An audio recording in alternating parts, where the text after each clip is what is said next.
এত বড় আসমান তৈরি করেছেন, জমিন তৈরি করেছেন, চন্দ্র তৈরি করেছেন, সূর্য তৈরি করেছেন আমার আল্লাহ, গ্রহ উপগ্রহগুলোকে তৈরি করেছেন। সমস্ত সৃষ্টির ভিতরে আমার আল্লাহ তার কুদরত, তার শক্তিকে লুকায়িত রেখেছেন। কথা বলেন ঠিক কিনা? এই জন্য আল্লাহ সুবহানাহু ওয়া তাআলা বলেন ওয়াস-সামাই ওয়াত-তারিক, এ বান্দা আমি আসমানের শপথ করলাম। আমার সৃষ্টির ভিতরে সবচেয়ে বড়র ভিতরে একটা আসমান। আসমানটাকে যেমন ভাবে তোমার চোখে দেখো, ঠিক আমি আল্লাহ ওই আসমানের শপথ করে বললাম। ওয়াত-তারিক, তারিকের শপথ করে বললাম। এ বান্দা তুমি কি জানো আন-নাজমুস সাকিব, উজ্জ্বল তারকারাশির এরকম শপথ করে আল্লাহ তাআলা বলেন ইন কুল্লু নাফসিন লাম্মা আলাইহা হাফিজ। আল্লাহু আকবার। আল্লাহ তাআলা বলেন জানো আমি দুইটা শপথ এই জন্য করেছি, তোমাকে একটা মেসেজ দিতে চাই, তোমাকে একটা সংবাদ আমি আল্লাহ দিতে চাই। ইন কুল্লু নাফসিন লাম্মা আলাইহা হাফিজ, আমি আল্লাহ এমন কোন নফস বানাই নাই, এমন কোন প্রাণী জগৎ বানাই নাই, প্রতিটা প্রাণী জগতের জন্য আমি আল্লাহ তাকে নিয়ন্ত্রণ করার জন্য আমি রবের পক্ষ থেকে ফেরেশতা দিয়েছি। বলেন আল্লাহু আকবার। ফেরেশতার মাধ্যমে আপনাকে আমাকে নিয়ন্ত্রিত করা হয়, আপনাকে আমাকে রক্ষণাবেক্ষণ করা হয়, আপনাকে আমাকে বিপদ থেকে কিভাবে বাঁচতে পারি, এই জন্য রব্বে করিম আমাদের প্রতিটা নফস, প্রতিটা প্রাণী জগৎকে আল্লাহ তাআলার পক্ষ থেকে হেফাজতকারী আল্লাহ ফেরেশতা দিয়েছেন। আমার ভাইয়েরা, সহিহ মুসলিমের হাদিসের ভিতরে সাইয়্যিদুনা মুহাম্মদুর রাসূলুল্লাহ সাল্লাল্লাহু আলাইহি ওয়াসাল্লাম বলেন, সহিহ মুসলিমের 1616 নম্বর হাদিস, আল্লাহর নবী বলেন প্রতিটা উম্মার জন্য, প্রতিটা নফসের জন্য, প্রতিটা মানব জাতির জন্য আল্লাহ 160টা করে ফেরেশতা দিয়েছেন। কয়টা ফেরেশতা? কয়টা? 160টা করে আল্লাহ তাআলা ফেরেশতা দিয়েছেন, যারা আপনার আমার ডানে বামে সামনে পিছনে উপরে নিচে চতুর্দিক থেকে যারা আপনাকে আমাকে কন্ট্রোল করে সব বিষয়ে। এর কারণটা কি? তাফসীরকারকরা লিখেছেন এরকম কি বলে ইবলিস মানুষের এত বড় শত্রু, সে যখন হযরত আদম আলাইহিস সালাতু ওয়াস সালামের সাথে বেয়াদবি দেখিয়ে জান্নাত থেকে বিতাড়িত হয়ে চলে আসলো, সে আজম করেছে আদমের সন্তানকে যেখানে পাবে এটাকে জবে করে টুকরো টুকরো করে তার গোশত তার রক্তগুলোকে চতুর্দিকে ছিটিয়ে ছড়িয়ে দিতে চায়। কিন্তু আল্লাহ তাআলা ফেরেশতাদের মাধ্যমে আদমের সন্তানকে হেফাজত করেন, যাতে করে জিন শয়তান, কোন ধরনের শয়তান তাকে আক্রমণ না করতে পারে।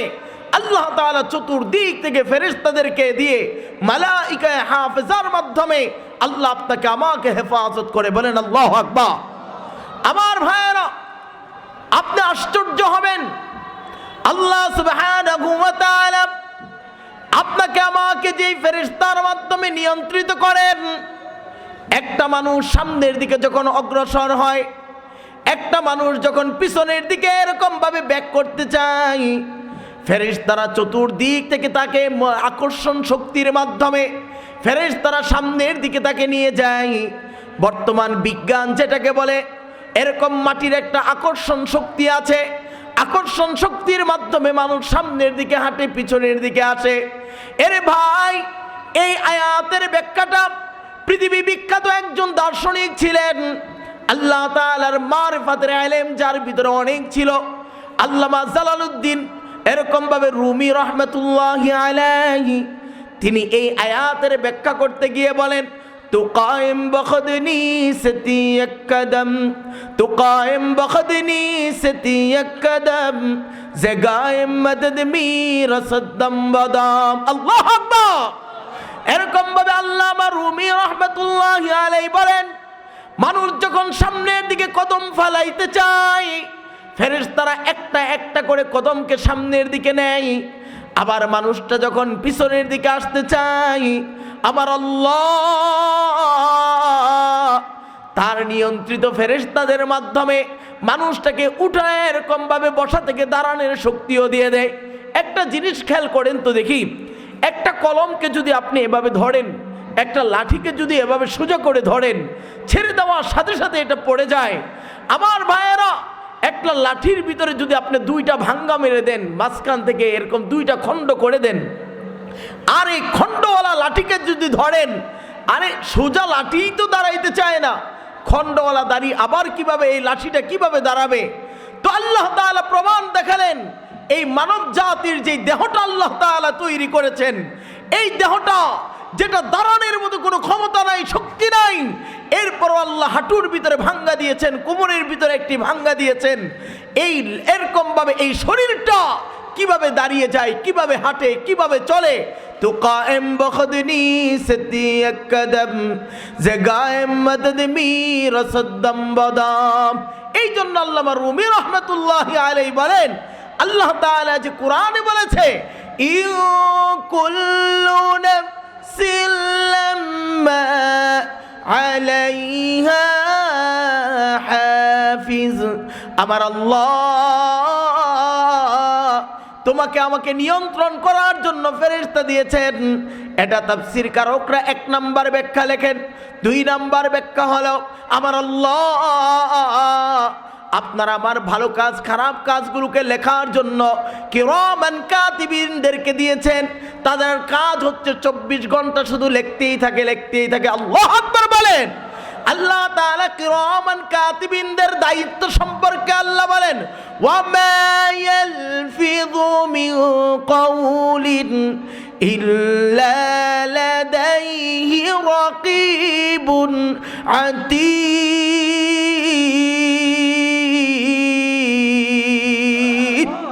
আল্লাহ তাআলা কালামের ভিতরে বলে, মানুষ যেই জবান দিয়ে যেই কথাটাই উচ্চারণ করবে, সাথে সাথে এটা তার আমলনামার ভিতরে লিপিবদ্ধ হয়ে যায়। ওয়া মা ইয়ালফিযু মিন কাউলিন ইল্লা লাদাইহি রাকীবুন আতীদ। আরেকটা লেখা হয় কি? আল্লাহ বলেন, কিরামান কাতিবিনা ইয়ালামুনা মা তাফআলুন। মানুষ তার অঙ্গ প্রত্যঙ্গের মাধ্যমে যত কাজ করবে, আল্লাহ তাআলার কিরামান কাতিবিন ফেরেশতাগুলো সেগুলোও লিখে ফেলবে। কিরামান কাতিবিন আপনার আমার 2টি বিষয়কে লিপিবদ্ধ করে। এক হচ্ছে জবান দিয়ে উচ্চারিত শব্দগুলো লিপিবদ্ধ করে, 2 নম্বর অঙ্গ প্রত্যঙ্গের মাধ্যমে যে কাজগুলো আমরা করি সেটাকেও লিপিবদ্ধ করা হয়। আর 3 নম্বর আরেকটি বিষয় আমাদের থাকে, সেটা হচ্ছে আমরা যেটা কল্পনা ঝল্পনা করি, এরকমভাবে সেই কল্পনাকে যতক্ষণ পর্যন্ত বাস্তবায়ন না করা হবে, আল্লাহর নবী বলেন এটা আমার উম্মতকে মাফ করে দেওয়া হয়। বলেন সুবহানাল্লাহ। আমার ভাইয়েরা, এই জন্য আল্লাহ সুবহানাহু ওয়া তাআলা ফেরেশতাদেরকে আমাদেরকে দিলেন চতুর্দিক থেকে এরকম ভাবে। ফেরেশতারা 160 জন ফেরেশতাকে আল্লাহ তাআলা এক একজনকে এক এক দায়িত্বে নিয়োজিত করে দিলেন। একজন তো হচ্ছে তারা লিখতেই থাকে। আরেকটি সবচেয়ে বড় গভীরের যেই কথা, তাফসীর কারকরা 3 নম্বর যেই ব্যাখ্যাটা লিখেছেন, তাদের কথা হচ্ছে আল্লাহ সুবহানাহু ওয়া তাআলা নাস্তিকদেরকে জবাব দেওয়ার জন্য এই আয়াতে কারিমা নাজিল করেছে। আমাদের নাস্তিকদের দলনে বলে, দুনিয়াটা মস্ত বড়, খাও দাও ফুর্তি করো, আগামীকাল বাঁচবে কিনা বলতে পারো, কারণ দুনিয়ায় একবার এসেছো আর কোনোদিন আসা যাবে না। আর তুমি যদি মরে যাও, তোমার গোশত, তোমার হাড্ডি, তোমার চামড়া, তোমার সমস্ত জিনিসগুলো মাটির সাথে মিলে একাকার হয়ে যাবে। তোমার অস্তিত্ব যেদিন বিলীন হয়ে যাবে, তোমার আমার রব তোমাকে আমাকে খুঁজে পাবে না, আল্লাহর কাঠগড়ায় কাউকে দাঁড়াতে হবে না। এটা হচ্ছে নাস্তিকদের আকীদা বিশ্বাস। এই জন্য আল্লাহ সুবহানাহু ওয়া তাআলা 3 নম্বর এই ব্যাখ্যায় মুফাসসিরিন কেরাম লেখেন, দুনিয়ার মানব জাতিকে আল্লাহ তাআলা সতর্ক করে দিলেন, ইউ কুল্লু নাফসিন লাম্মা আলাইহা হাফিজ। আল্লাহ তাআলা বলেন, তুমি কি জানো, তুমি যখন মৃত্যুবরণ করবে, তোমার রক্ত, তোমার চামড়া, তোমার হাড্ডি, তোমার চুল যখন মাটির সাথে মিশে একাকার হয়ে যাবে, তোমার এই গোশতের চামড়াগুলো যখন এরকম অণু পরমাণু হয়ে মাটির সাথে ধূলিসাৎ হয়ে মিশে যাবে, আমার আল্লাহ এই ফেরেশতাগুলোকে তোমার আমার জন্য রেখেছেন। তারা আবার কমপ্লিট বাড়বে, সব কটাকে জমাইয়া তোমার আমার হাসরের ময়দানে আল্লাহর কাঠগড়ায় দাঁড়া করে দিবে। বলেন আল্লাহু আকবার। আল্লাহ তাআলা আপনাকে আমাকে মৃত্যুর পরে কবর থেকে আবার দাঁড়া করাবেন। ফেরেশতারা ইন কুল্লু নাফসিন লাম্মা আলাইহা হাফিজ, এই ফেরেশতারাই আবার তোমাকে আমাকে সব কটাকে জমিয়ে একসাথে একত্রিত করে আল্লাহর কাঠগড়ায় তোমাকে আমাকে দাঁড়া করায় দিবে। আমার ভাইয়েরা, আল্লাহ সুবহানাহু ওয়া তাআলা এবার ৪র্থ নম্বর আয়াতের ভিতরে মানব জাতিকে সতর্ক করে দিয়ে বলেন, তুমি কি অবিশ্বাস করো তুমি মৃত্যুর পরে তোমাকে আমি আর দাঁড়া করাতে পারবো না? তুমি কি এই কথা অস্বীকার করতে চাও আমি আল্লাহ আমার কাঠগড়ায় দাঁড়া করানোর বুঝি উপায় নেই, আর কোনো ক্ষমতা নাই? আল্লাহ তাআলা এর পরের আয়াতে জবাব দিয়ে বলেন, আচ্ছা তোমার ওই উত্তরটা পাওয়ার জন্য আরেকটা উত্তর দিয়ে আরেকটা প্রশ্ন করেছেন আল্লাহ। এই প্রশ্নের মাধ্যমে আগের উত্তরটা আল্লাহ তাআলা সুন্দর করে দিয়েছেন। আল্লাহ বলেন, ফালয়ানজুরিল ইনসানু মিম্মা খুলিক। আল্লাহ তাআলা বলেন, এ মানব জাতি শুনে নাও, তোমার মৃত্যুর পরে আমি তোমাকে জীবিত করব, এই ব্যাপারে যদি তোমার কোনো এরকম ভাবে সন্দিহান থাকো, আমি আল্লাহ তোমার সৃষ্টি সম্পর্কে আগে তোমাকে ধারণা দিতে চাই। ফালিয়ানজুরিল ইনসান, মানব জাতি যাতে করে একটাবার চিন্তা করে, গবেষণা করে, একটাবার ফিকির করে আমি আল্লাহ। ফালিয়ানজুরিল ইনসানু মিম্মা খুলিক, আমি আল্লাহ কোন জিনিস থেকে তোকে তৈরি করেছিলাম। আপনার আমাকে আল্লাহ তাআলা কোন জিনিস থেকে তৈরি করেছেন, এই জিনিসটা যদি একটাবার আমরা চিন্তা করি, তাহলে আল্লাহু আকবার আপনার আমার কাছে প্রমাণ হয়ে যাবে আপনাকে আমাকে মৃত্যুর পরে কি আল্লাহ দাঁড়া করাতে পারবে কিনা। এবার আল্লাহ সুবহানাহু ওয়া তাআলা এরকম ভাবে সূরাতুত তারিকের ৬ নম্বর আয়াতে মানব জাতিকে, মানব সৃষ্টির রহস্য তুলে ধরে বলেন, খুলিকা মিম্মা দাফিক, আমি আল্লাহ মানব জাতিকে তৈরি করেছি এমন একটা স্পিরিটওয়ালা পানির ভিতর থেকে তৈরি করলাম, যেই পানিটা মানুষের দেহ থেকে খুব স্পিরিটে বের হয়ে যায়। আপনারা ইঙ্গিতে বুঝে নেন, কথা বুঝতেছেন তো? আপনারা যারা বড় আছেন, মুরব্বী আছেন, এরকম ভাবে হালকা ইঙ্গিতেই কথাটা বুঝে নেন। আল্লাহ সুবহানাহু ওয়া তাআলা বলেন, খুলিকা মিম্মা দাফিক, আমি আল্লাহ তোমাদেরকে এমন পানি থেকে তৈরি করেছি যেই পানিটা এরকম স্পিরিটের সাথে বের হয়ে যায়। আল্লাহ তাআলা বলেন, পানি কোথায় থেকে বের হয় তুমি কি জানো? ইয়াখরুজু মিন বাইনিস সুলবি ওয়াত তারাইব। আল্লাহ সুবহানাহু ওয়া তাআলা বলেন, এই পানিটা বের হয় নারীদের 2 স্তনের মাঝখান থেকে বের হয়ে যায়। পুরুষের মেরুদণ্ড থেকে এরকম ভাবে এই পানি বের হয়। পুরুষদেরটাকে বলা হয় এরকম শুক্রবাণু, আর মহিলার পানিটাকে বলা হয় ডিম্বাণু। আল্লাহ সুবহানাহু ওয়া তাআলা বলেন, এই 2 পানির মিশ্রণে আমি আল্লাহ গোটা পৃথিবীর আদম জাতিকে তৈরি করেছি। আল্লাহু আকবার বলেন তো দেখি। আমাদের কাছে একটি ধারণা আজকে স্পষ্ট করব। আমরা বলি মানব জাতি আমরা কিসের তৈরি? জোরে বলেন তো দেখি। মানব জাতি কিসের তৈরি? মাটির তৈরি। এটা হচ্ছে আমাদের ডাইরেক্ট একটা কথা। শোনেন, এটা হচ্ছে গলত মশহুর, এটা প্রসিদ্ধ হয়ে গেছে আর কি।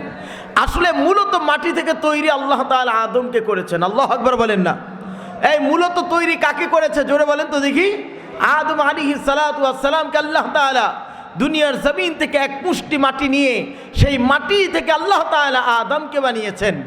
আর গোটা পৃথিবীর মানব জাতিকে আল্লাহ মাটির সার নির্যাস থেকে বানিয়েছেন। আল্লাহু আকবার বলেন। কি থেকে বানিয়েছে? মাটির সার নির্যাস থেকে বানিয়েছেন। কথাটা বুঝতে হবে। একটা কথাই, বাকি দুই ধরনের। একটা হচ্ছে ডাইরেক্ট মাটি থেকে বানিয়েছেন আল্লাহ আদমকে, আরেকটা হচ্ছে সমস্ত মানুষকে আল্লাহ বানিয়েছেন, তবে ডাইরেক্ট মাটি নয়, মাটির সার নির্যাস থেকে বানিয়েছেন। বলেন আল্লাহু আকবার, বলেন না।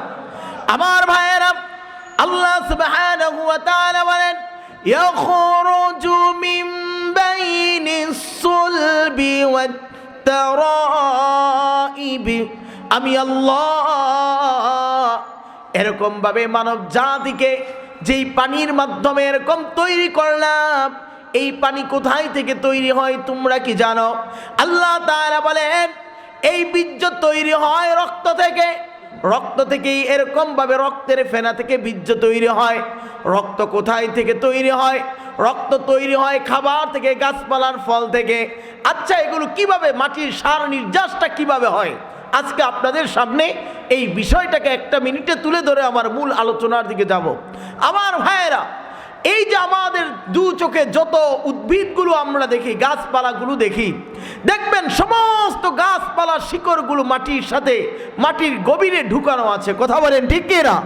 প্রতিটা গাছের শিকড় হচ্ছে এক একটা দামি দামি ফিল্টার। আল্লাহু আকবার বলেন। এগুলো কি ফিল্টার? দেখবেন আপনার ঘরের যে ফিল্টার আছে, এই ফিল্টারের পাথরটা যেমন পানিটাকে ধীরে ধীরে টানতে থাকে, শোষণ করতে থাকে, ঠিক তদ্রূপভাবে গাছের শিকড়গুলো মাটির সার নির্যাসটাকে এভাবে রসগুলোকে টানতে থাকে। আমার ভাইয়েরা, শিকড়ের উপরে আমার আল্লাহ একটা আবরণ দিয়ে দেন, সেই আবরণের ভিতর থেকে আবার ভিতরের অংশটা আরো এরকম আরামদায়ক মুলায়েম হয়। আমার আল্লাহ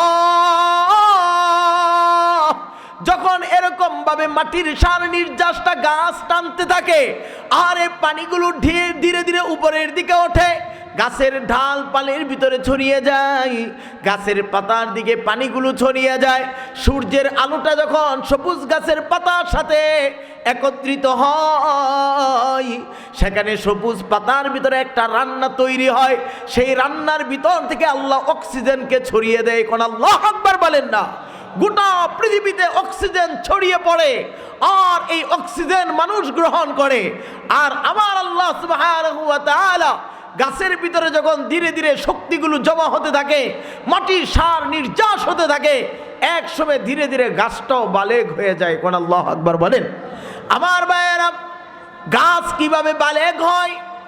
উদ্ভিদবিদরা লিখেছেন, বৈজ্ঞানিকরা লিখেছেন, যেই গাছের ভিতরে ফুল চলে আসে, যেই গাছের ভিতরে ফল চলে আসে, ওই গাছটা বালেগ হয়ে যায়।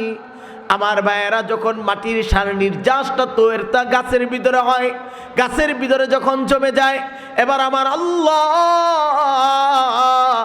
ওই নির্যাসটাকে একটা ফলের আকৃতি দিয়ে, প্রথমে একটা ফুলের আকৃতিতে বের হয়, ফুলটা ঝরে যাওয়ার পর এটা একটা ফলের আকৃতি ধারণ করে।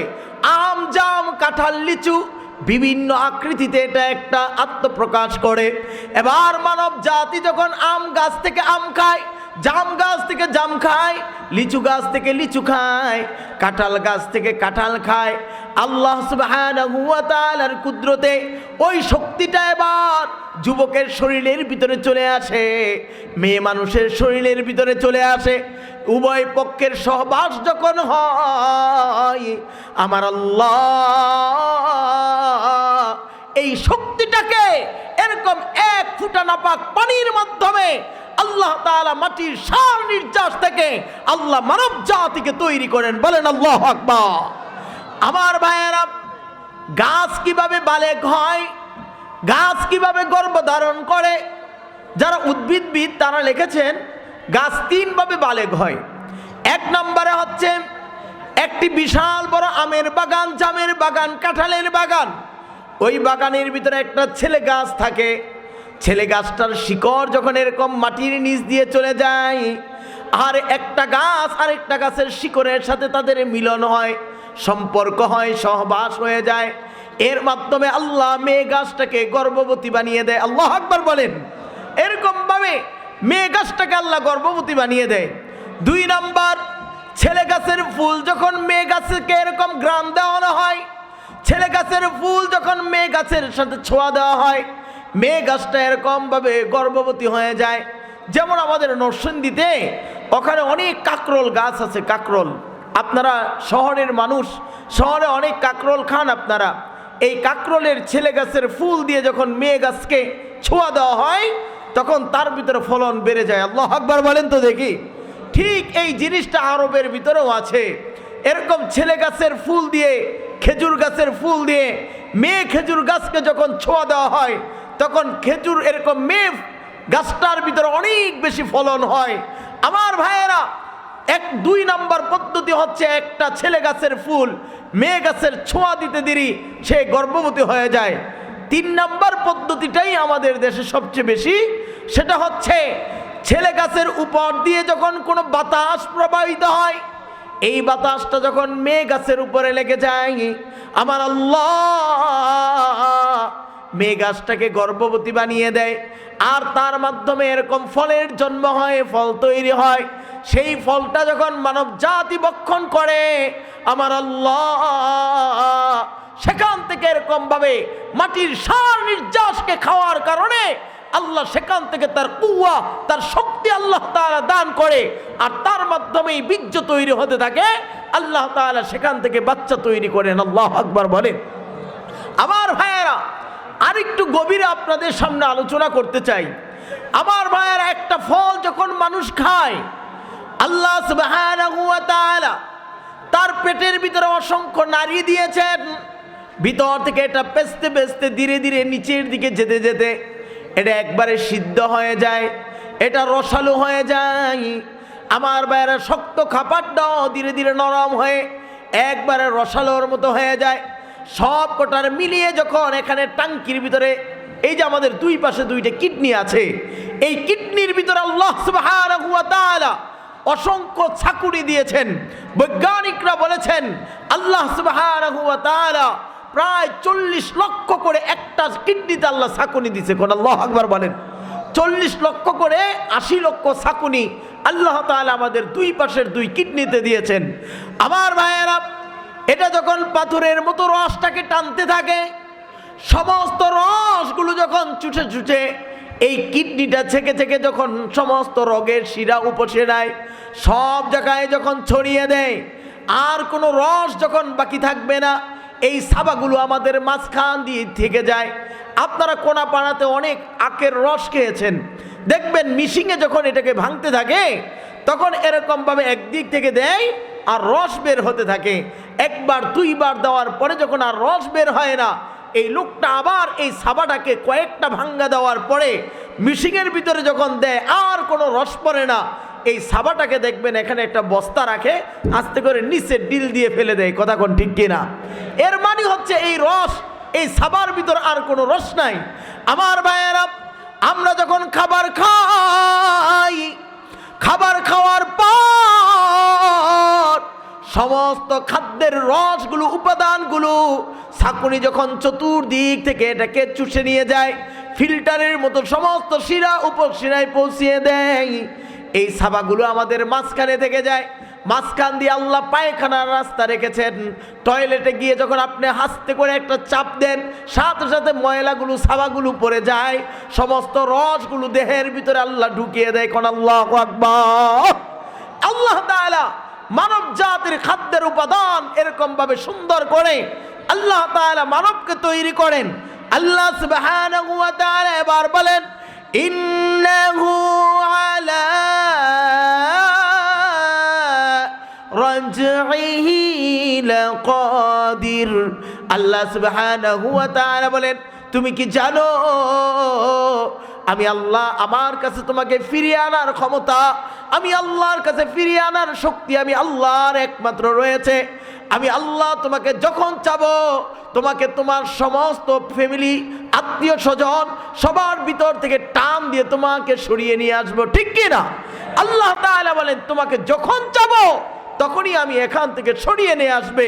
পৃথিবীর কেউ তোমাকে ধরে রাখতে পারবে না। পৃথিবীর কেউ তোমাকে এরকম ভাবে যদি গ্লাসের ভিতরেও বন্দি করে রাখে, সীসা ডালা প্রাচীরের ভিতরেও যদি বন্দি করে রাখে, কেউ তোমাকে আটকে রাখতে পারবে না। আল্লাহ সুবহানাহু ওয়া তাআলা বলেন, ইন্নাহু আলা রাজইহি লাকাদির। এবার আমার আল্লাহ সুবহানাহু ওয়া তাআলা বলেন ইয়াউমা তুবলাস সারাইর। আল্লাহ বলেন আমি আমার কাছে তোমাদেরকে কেন ফিরিয়ে আনবো জানো? আমার ভাইয়েরা, আপনাকে আমাকে কাজ করার জন্য আল্লাহ তাআলা ফিরিয়ে নিবে না। আপনাকে আমাকে আল্লাহ তাআলার মাটি কাটার দায়িত্ব দিবে না। আমার আল্লাহ আপনাকে আমাকে কি জন্য ফিরিয়ে নিবেন? আল্লাহ বলেন জানো জানো, ইয়াউমা তুবলাস সারাইর, আমি কিন্তু সেদিন হাসরের ময়দানে আমি তোমাদের সমস্ত গোপন বেদকে এরকম খুলে দিব, তোমাদের সব কিছু মানুষের সামনে এরকম আমি আল্লাহ প্রকাশ করে দিব।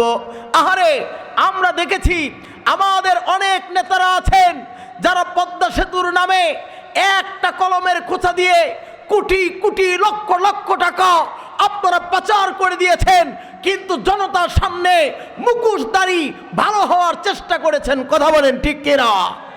আমার ভাইয়েরা, সেদিন কিন্তু আল্লাহ তাআলার কাঠ গড়ায় এরকম আল্লাহ সুবহানাহু ওয়া তাআলা বলবেন তোমার মুখের ভিতরে যেদিন আল্লাহ মোহর মেরে দিবেন, আল্লাহ বলেন আল-ইয়াউমা নাখতিমু আলা আফওয়াহিহিম ওয়া তুকাল্লিমুনা আইদিহিম ওয়া তাশহাদু আরজুলুহুম বিমা কানু ইয়াকসিবুন। আমার আল্লাহ বলেন সেদিন তোমার মুখের ভিতরে মোহর মেরে দিব। এ বান্দা, তোমার হাত কথা বলবে, হাত কথা বলবে, তোমার পা কথা বলবে, সব জিনিসগুলোকে প্রকাশ করে দিবেন কে? আরো জোরে বলেন কে?